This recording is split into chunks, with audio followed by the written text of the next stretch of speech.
Hello and welcome to this Decicity Seller's Guide to Adding Product Options. From the Seller's dashboard, click on Catalog, then click on Product Options.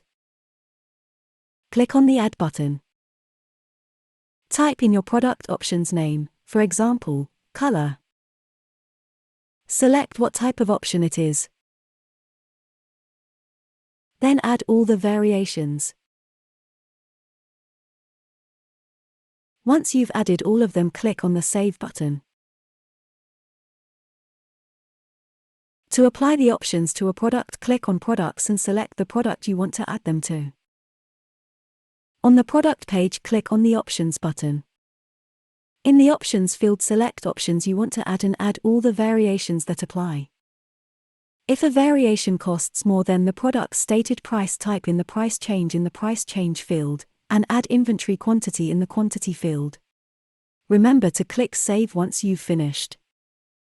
Thank you for watching this Decicity Seller's Guide.